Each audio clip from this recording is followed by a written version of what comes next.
Hi,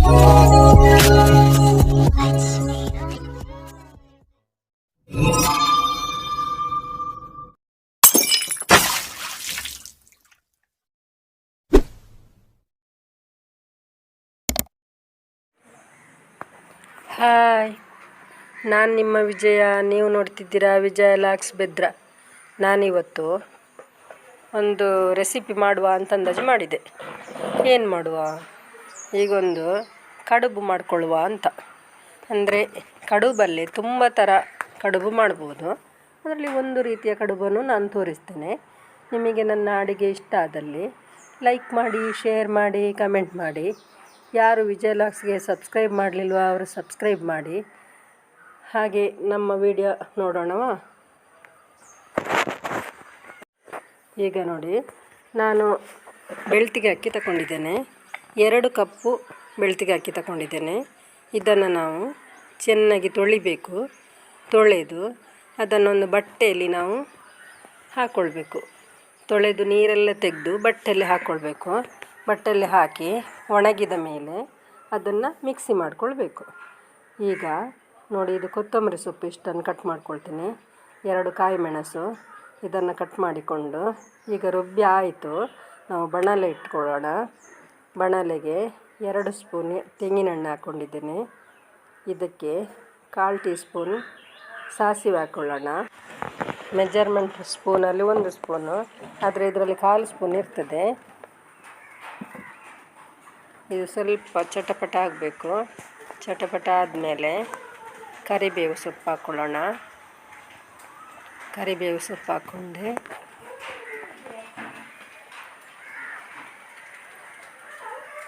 ಈಗ ಜೀರಿಗೆ ಹಾಕ್ಕೊಳ್ತೀನಿ 1/4 ಸ್ಪೂನು.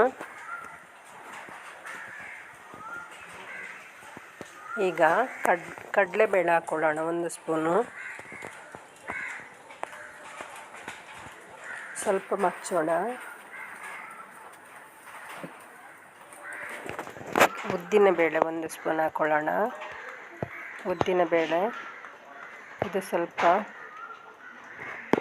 ಮಗ್ಚ್ಕೊಳ್ಬೇಕು. ಸ್ವಲ್ಪ ಮಗ್ಚ್ಕೊಳ್ಳೋಣ.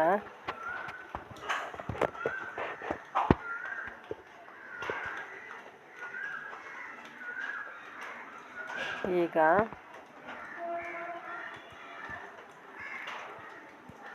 ಕಾಯಿ ಮೆಣಸು ಹಾಕ್ಕೊಳ್ತೀನಿ.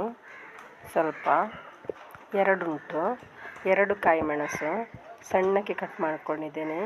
ಈಗ ನೋಡಿ, ಇಷ್ಟಕ್ಕಾದರೆ ಸಾಕು. ಈಗ ನೋಡಿ, ಇದು ಕಪ್ಪಲ್ಲಿ ನಾವು ಅಕ್ಕಿ ಹಾಕ್ಕೊಂಡಿದ್ದೇವಲ್ಲ, ಆಗ 2 ಕಪ್ ಅಕ್ಕಿ ಹಾಕ್ಕೊಂಡಿದ್ದೇವೆ. ಇದಕ್ಕೆ 4 ಕಪ್ಪು ನೀರು ಹಾಕ್ಕೊಳ್ಬೇಕು.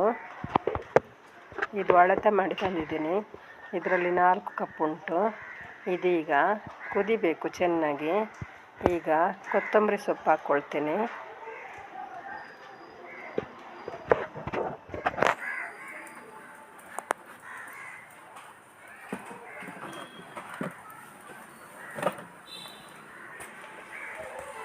ಈಗ ರುಚಿಗೆ ತಕ್ಕಷ್ಟು ಉಪ್ಪು ಹಾಕ್ಕೊಳ್ಳೋಣ. ನೋಡಿ, ಎಷ್ಟು ಉಪ್ಪು ಹಾಕ್ಕೊಂಡೆ. ಇದು ಕುದಿಬೇಕು ಚೆನ್ನಾಗಿ. ಕುದಿಯುವಾಗ ನಾವು ರವೆ ನೋಡಿ, ತೆಂಗಿನಕಾಯಿ ಹಾಕ್ಕೊಳ್ಳೋಣ. ಸಣ್ಣಕ್ಕೆ ಹಚ್ಕೊಂಡ ತೆಂಗಿನಕಾಯಿ ಹಾಕ್ಕೊಳ್ತೇನೆ ಟೇಸ್ಟಿಗೆ. ಇದರ ಫ್ಲೇವರ್ ಚೆನ್ನಾಗಿ ಬಿಡುತ್ತೆ. ಅದು ನೀರಿಗೆಲ್ಲ ಚೆನ್ನಾಗಿ ಬಿಡುತ್ತೆ. ಮತ್ತು ನಮಗೆ ಕಚ್ಚುವಾಗಲೂ ಅದು ಸಿಗ್ತದೆ. ತಿನ್ನುವಾಗ ಬೇಳೆ ಮತ್ತು ತೆಂಗಿನಕಾಯಿ ಎಲ್ಲ ಬಾಯಿಗೆ ಸಿಗುವಾಗ ತುಂಬ ಚೆನ್ನಾಗಿರುತ್ತೆ. ಚಟ್ನಿನೂ ಬೇಕಾಗೋದಿಲ್ಲ, ಅಷ್ಟು ಚೆನ್ನಾಗಿರುತ್ತೆ. ನೋಡಿ, ರವೆ ನಾನು ತೊಳೆದಿದ್ದಂಥ ರವೆಯನ್ನು ಸಣ್ಣ ರವೆ ಮಾಡ್ಕೊಂಡಿದ್ದೇನೆ. ಇದು ನಾವು ಅಂಗಡಿಯಿಂದ ತಂದ ರವೆಯಲ್ಲಿ ಮಾಡಬಹುದು. ಹಾಗೆ ಹೀಗೆ ಮಾಡಿಕೊಂಡು ಮಾಡಬಹುದು. ಹಾಗೆ ಸೂಜಿ ರವೆಯಲ್ಲಿ ಕೂಡ ಮಾಡಬಹುದು. ಇದನ್ನು ನಿಧಾನಕ್ಕೆ ಹಾಕಿ ನಾವು ಚೆನ್ನಾಗಿ ಮಗ್ಚಿಕೊಳ್ಬೇಕು. ಗಂಟಾಗದ ರೀತಿಯಲ್ಲಿ ಸ್ವಲ್ಪ ಸ್ವಲ್ಪನೇ ಹಾಕಿ ಮಗ್ಚಿಕೊಳ್ಬೇಕು ಚೆನ್ನಾಗಿ. ನೋಡಿ, ಹೀಗೆ ಸ್ವಲ್ಪ ಒಂದು ವೇಳೆ ಜಾಸ್ತಿ ಬಿದ್ದರೇನು ಅದನ್ನು ನಾವು ಚೆನ್ನಾಗಿ ಗಂಟು ಬಿಡಿಸ್ಕೊಂಡು ನಾವು ಅದನ್ನು ಕಲಸ್ಕೊಳ್ಬೇಕು. ಹೀಗೆ ಚೆನ್ನಾಗಿ ಕಲಸಿಕೊಳ್ಳೋಣ. ನೋಡಿ ಹೀಗೆ ಚೆನ್ನಾಗಿ ಕಲಸಿಕೊಳ್ಬೇಕು. ಅದನ್ನು ಗಂಟು ಬಿಡಿಸಬೇಕು ಚೆನ್ನಾಗಿ. ನಾವು ಚೆನ್ನಾಗಿ ಕಲಸಿಕೊಳ್ಳುವಾಗ ಒಂದು ವೇಳೆ ಸಣ್ಣ ಸಣ್ಣ ಗಂಟೇನಾದರೂ ಉಳಿದ್ರೆ ಅದನ್ನು ನಾವು ಕಡುಬು ಕಟ್ಟಿಕೊಳ್ತೇವಲ್ಲ, ಆಗ ನಾವು ಅದನ್ನು ಕೈಯಲ್ಲಿ ಬಿಡಿಸ್ಕೊಳ್ಬೇಕಾಗ್ತದೆ. ಕೈಯಲ್ಲಿ ಬಿಡಿಸ್ಕೊಂಡು ನಾವು ಮಾಡಬೇಕು. ಆಗ ತಿನ್ನುವಾಗ ನಮಗೆ ತುಂಬ ಟೇಸ್ಟಿಯಾಗಿ ತುಂಬ ಚೆನ್ನಾಗಿರುತ್ತೆ. ಸಣ್ಣ ಉರಿ ಇಟ್ಕೊಳ್ಬೇಕು. ದೊಡ್ಡ ಉರಿ ಆದರೆ ಪಟ ಪಟ ರಟ್ತಾ ಇರ್ತದಲ್ಲ, ಅದಲ್ಲದೆ ಒಮ್ಮೆಲೆ ನೀರು ಇಂಗಿ ಹೋಗ್ತದೆ, ನಮಗೆ ಮಿಕ್ಸ್ ಸರಿ ಆಗೋದಿಲ್ಲ. ಹಾಗಾಗಿ ನಾವು ಸಣ್ಣ ಉರಿ ಇಟ್ಕೊಂಡು ಕಲಸಬೇಕಾಗಿ ಚೆನ್ನಾಗಿ ಈ ರೀತಿ ಕಲಸ್ಕೊಂಡು ಮಾಡಬೇಕು. ಮತ್ತು ಅದು ನಾವು ತುಂಬ ಗಟ್ಟಿ ಮಾಡಿಕೊಳ್ಬಾರ್ದು. ಸ್ವಲ್ಪ ಪಸೆ ಇರುವಾಗ, ನೀರಿನ ಪಸೆ ಬೇಕು, ಸ್ವಲ್ಪ ನೀರಿನ ಪಸೆ ಇರುವಾಗ ನಾವು ಅದನ್ನು ಗ್ಯಾಸ್ ಆಫ್ ಮಾಡಿಕೊಳ್ಬೇಕು. ನೋಡಿ ಈ ರೀತಿ ನೋಡಿ, ಈಗ ಸರಿಯಾಗಿದ್ದೆಲ್ಲ, ಕರೆಕ್ಟಾಗಿದ್ದೆಲ್ಲ. ಇನ್ನು ಜಾಸ್ತಿ ಪಸೆ ಹೋಗೋದು ಬೇಡ. ಈಗ ಇಷ್ಟು ಸಾಕಲ್ಲ. ನೋಡಿ ಈಗ ಕರೆಕ್ಟಾಯಿತು.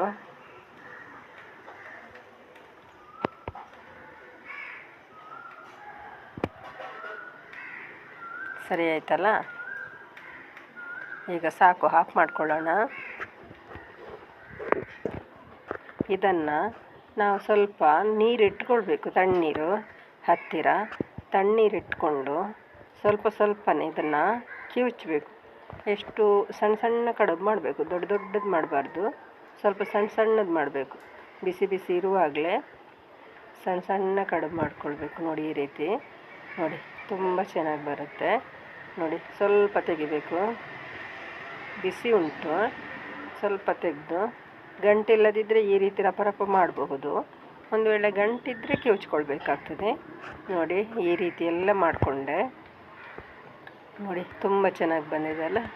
ಇದನ್ನು ಈಗ ನಾವು ಇಡ್ಲಿ ಪಾತ್ರಕ್ಕೆ ಹಾಕಿ ಅದನ್ನು ಒಂದು 10ರಿಂದ 15 ನಿಮಿಷ ನಾವು ಬೇಯಿಸ್ಕೊಳ್ಬೇಕಾಗ್ತದೆ. ಈಗ ಪಾತ್ರಕ್ಕೆ ಹಾಕಿ ಬೇಯಿಸ್ಕೊಳ್ಳೋಣ. ನೋಡಿ ತುಂಬ ಚೆನ್ನಾಗಿ ಬೆಂದಿದೆಲ್ಲ, ತುಂಬ ಚೆನ್ನಾಗಿ ಬಂದಿದೆಲ್ಲ. ಹಾಗೆ ನೀವು ಇದನ್ನು ನೋಡಿ, ಮಾಡಿ, ಲೈಕ್ ಮಾಡಿ, ಶೇರ್ ಮಾಡಿ, ಕಮೆಂಟ್ ಮಾಡಿ. ನಾನು ಒಳ್ಳೆ ವಿಡಿಯೋದೊಂದಿಗೆ ನಾಳೆ ಬರ್ತೀನಿ. ಬಾಯ್.